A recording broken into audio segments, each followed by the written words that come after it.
வணக்கம். இன்றைக்கி செய்ய போகிறது புபூர் சாச்சா.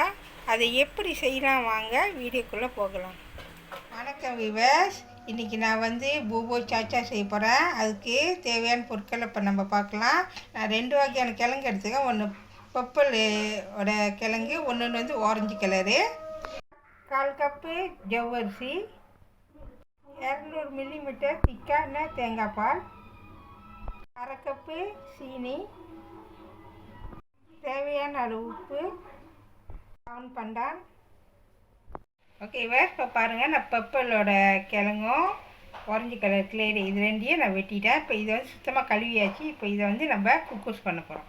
நான் இரும்பு சட்டியில் தண்ணி வேக வச்சுட்டேன். தண்ணி நல்லா கொதிக்குது. இப்போ நம்ம இதை கொஞ்சம் கொஞ்சமாக இப்படி போட்டு நல்லா வேக வைக்கிறது தான். நம்ம வேக வச்சாச்சு. இப்போ இது ஒரு 20 நிமிஷம் நல்லா வேகணும். மூடி வச்சுருவோம். ஓகேவா, நான் 15லேருந்து 20 நிமிஷம் சொன்னேன். இப்போ வெந்துருச்சு பாருங்கள். நம்ம எடுத்து பார்க்கலாம். பாருங்கள், வெந்துருச்சு. நீங்கள் குச்சியில் குத்தி பார்த்தீங்கன்னா உங்களுக்கே தெரியும். இப்போ எடுத்துகிட்டு இது கொஞ்சம் தனியாக எடுத்து வச்சுருவோம். நான் ஜவ்வரிசி சுத்தமாக கழுவிட்டேன். இப்போ இது தண்ணி போட்டு ஊற வச்சுருவோம். இது கொஞ்ச நேரம் நல்லா ஊறட்டும். இப்போ பாருங்கள், நல்லா ஊறிடுச்சு. இப்போ இதை வேக வைக்கலாம். பேன் அடுப்பில் வச்சுருக்கேன். இப்போ இதை ஊற்றிடலாம். நான் 500 மில்லிமீட்டர் தண்ணி எடுத்துருக்கேன். இதை ஊற்றிடுவோம்.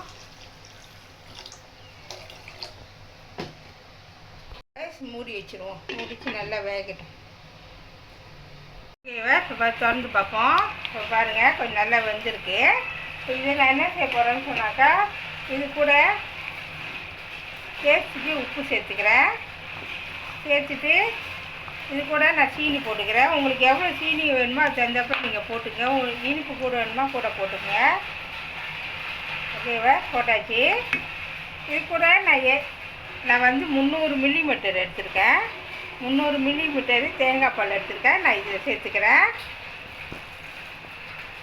ஓகேவா, சேர்த்தாச்சு. சேர்த்துட்டு நல்லா மிக்ஸ் பண்ணுங்கள். சீனி நல்லா கரையணும். ஓகேவா, கொஞ்சம் கொதி வரட்டும். ஓகேவா, இப்போ பாருங்கள், லேசாக கொதி வருது. லேசாக கொதி இருக்கிறப்ப நம்ம இந்த கிழங்கு இதில் போட்டுருவோம். ஓகேவா, வித்தியாசமான ஜவ்வரிசி கஞ்சி கிழங்கு போட்டுது. இந்த மாதிரி ஒன்று நல்லா கொஞ்சம் கொதி வரணும். கொதி வந்துட்டோன்னே இப்போ நம்ம அடுப்பு வச்சு எடுத்துடலாம். இது நான் மறந்துட்டேன். இது கூட டவுன் பண்ணான்னு போட்டுங்க. அப்போ தான் நல்லா வாசமாக இருக்கும். ஓகேவா, இப்போ நல்லா கொதிக்கிட்டோம். நான் மூடி வச்சிட்றேன். இப்போ திறந்து பார்க்கலாம். பாருங்கள் நல்லா கொதி வருது. இப்போ நம்ம என்ன செய்யணும்னா, இந்த டவுன் பண்ணானே நம்ம எடுத்துட்டோம். பாருங்கள், டவுன் பண்ணான்னு போட்டோன்னா நல்லா வாசமாக இருக்குது. நல்லாவும் வெந்துருச்சு. இப்போ பாருங்கள் எப்படி இருக்குன்னு.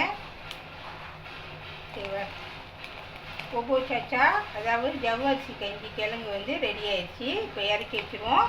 நீங்களும் வீட்டில் ட்ரை பண்ணி பாருங்கள். அவ்வளோ டேஸ்ட்டாகவும் இருக்கும். நீங்களும் ட்ரை பண்ணி பார்த்து எப்படி சொல்லி எனக்கு கமெண்ட் பண்ணுங்கள். சுவையான புபூர் சாச்சா ரெடி ஆயிடுச்சு. இதை கண்டிப்பாக வீட்டில் செஞ்சு பாருங்கள். இந்த வீடியோ பிடிச்சிச்சின்னா மறக்காமல் லைக் பண்ணுங்கள், ஷேர் பண்ணுங்கள், சப்ஸ்கிரைப் பண்ணுங்கள். பக்கத்தில் உள்ள பெல்லை கிளிக் பண்ணுங்கள். அடுத்த வீடியோ சந்திப்போம். நன்றி, வணக்கம்.